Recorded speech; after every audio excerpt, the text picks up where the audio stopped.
The planet Ethel existed as a cosmic footnote, a world shrouded not in gas or ice, but in a peculiar psychic luminescence that shimmered across its fractured horizon. It was not the gravity that threatened the visitors, nor the aggressive flora, but the atmosphere itself, potent soup of xenocrystalline energy that translated subconscious thought into brutal, physical reality. This was the planet where dreams were weapons. Dr. Anya Reese stepped from the landing hatch of the Eidolon, her boots crunching on sand that glittered with latent psychic residue. Her suit sensors immediately registered the atmospheric density. She was a psychoanalyst and xenolinguist, dispatched by the Interstellar Research Collective to catalog the effects of Ethel's terrifying anomaly. Beside her was Sergeant Yoxfan, her designated close protection specialist, encased in heavy-duty combat armor, his skepticism palpable even through the helmet's opaque visor. "Anya, my readout says that shimmering sand is registering his thoughts." Jox grumbled over the secure coms, adjusting the grip on his pulse rifle. "Mine, specifically." "I was just thinking about my overdue loan." Anya gave a sharp, professional laugh. "Careful, Sergeant. If you think about your loan too hard, you might manifest an enormous, aggressive bank collector made of pure data." The initial drop zone was safe, shielded by the Eidolon suppression field, but the field was temporary, and their target, the source of the anomaly, known as the Dream Conduit, lay 20 kilometers due north. "The conduit is where the energies converge," Anya explained, checking the integrity of her cerebral dampening circlets. "We need to understand how the planet is processing the data of our minds." Their dampeners offered partial protection, filtering out most ambient thoughts, but they were vulnerable to any spike of intense, unfiltered emotion, fear, rage, or deep-seated trauma. Jox led the way, his heavy strides kicking up plumes of luminous dust. He maintained a disciplined mental silence, focusing only on mission parameters and vector calculation. For the first kilometer, the terrain was quiet, dominated by towering, crystal-like formations that looked like frozen tears. Then, they saw the first anomaly. It was a simple object, a perfect polished mahogany music box, sitting alone in the middle of the desolate plain. The sight made Jox freeze. His helmet displayed a sudden sharp spike in his physiological data, a flicker of pure panic. "Jox, what is it?" Anya whispered, her hand hovering near the emergency stun pistol. The music box was benign, yet radiating immense psychic heat. "That box, it belonged to my little sister. She died when I was 12. I remember her melody," Jox confessed, his voice tight. "I'm trying not to think about the melody." As he spoke, the music box began to slowly levitate, its hinges opening with a grinding metallic screech that was not music, but a distortion of grief. A phantom silhouette, a child's shadow, rose from the box, thin and weeping, radiating an overwhelming field of profound, soul-crushing sadness. This was Jox's guilt, manifested. It wasn't threatening them physically, but the psychic weight alone could cause cardiac arrest. "Do not fight the memory, Jox. Control the emotion," Anya commanded, her own mind racing to process the data stream. Jox closed his eyes behind the visor, forcing himself to remember not the funeral, but the last time he made his sister laugh. The overwhelming sadness immediately destabilized. The phantom wavered, the music box crashed back to the ground, and the psychic heat dissipated like steam. They proceeded, shaken. Anya realized the danger wasn't merely manifesting dreams. It was the failure to manage them. They entered the territory of the Weeping Spires, chaotic landscape of twisted metal and organic-looking structures that shifted and reformed with every thought. This area was clearly influenced by a previous, long-gone expedition.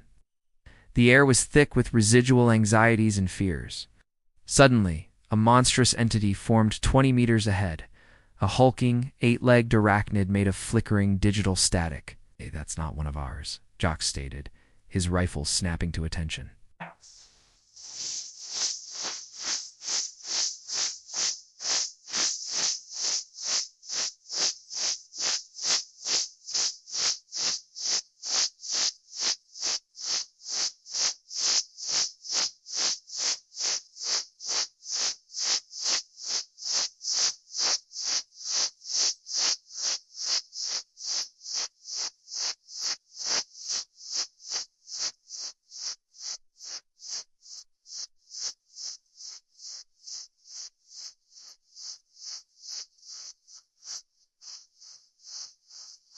Um, before so with this as well and assesses with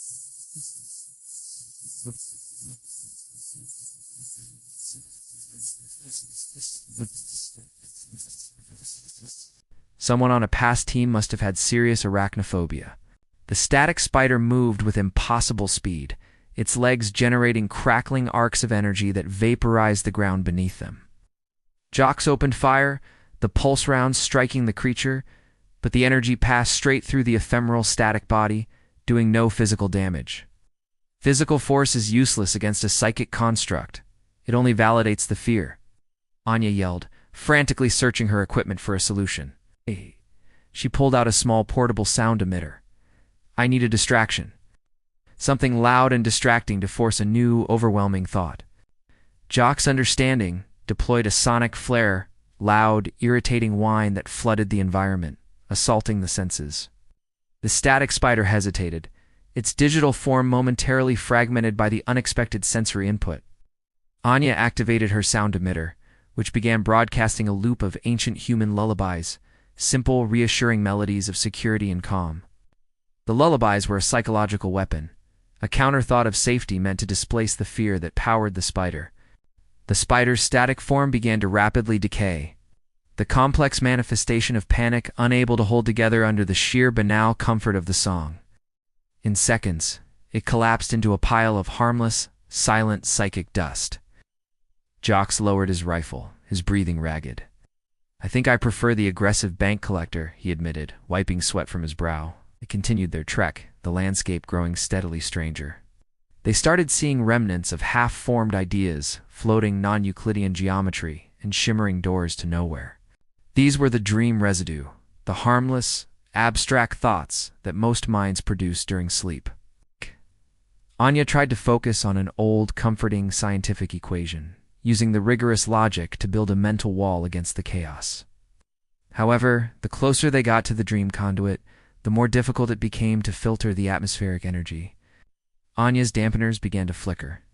Her own suppressed anxieties, long buried under layers of professional detachment, began to stir. Realized she hadn't just come to study the planet. She had come to face a fear she couldn't articulate. Jocks noticed her sudden silence. Dr. Reese, your biosigns are fluctuating. What's happening? The conduit is near, she lied, clutching her chest. The raw energy is overwhelming. The lie was only half true. The energy was overwhelming her specific core trauma. Jocks didn't press her, but his movements became more cautious, his eyes constantly scanning the air around Anya for signs of a new manifestation. They arrived at the conduit. It was not a grand structure, but a deep, churning whirlpool of swirling purple and indigo energy, like a hole into the cosmic unconscious. Standing at the rim of the whirlpool was the entity they were forbidden to engage. The Ethel Sentinel. The Sentinel was a humanoid figure, built entirely from liquid silver, its movements smooth and slow, like mercury moving through a void. It was not a dream or a nightmare. It was an indigenous biological entity that fed on the residual energy of the dreams.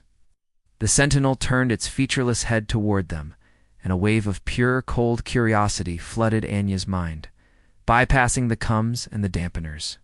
It sought to understand their thoughts, their fears, their hopes, anything that could be processed into psychic sustenance. As the Sentinel focused on Anya, her deepest, most private nightmare began to bubble to the surface. The nightmare wasn't a monster or a dark place. It was the feeling of absolute, isolating emptiness. Her professional life had cost her everything personal. Her fear was being utterly, completely alone, her existence dissolving without recognition.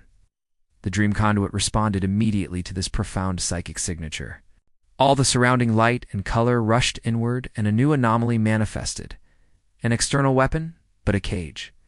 It was a perfectly rendered, transparent containment field, radiating a field of icy, paralyzing dread, encapsulating Anya entirely. Anya screamed, but the sound was trapped, muffled by the field of psychic despair.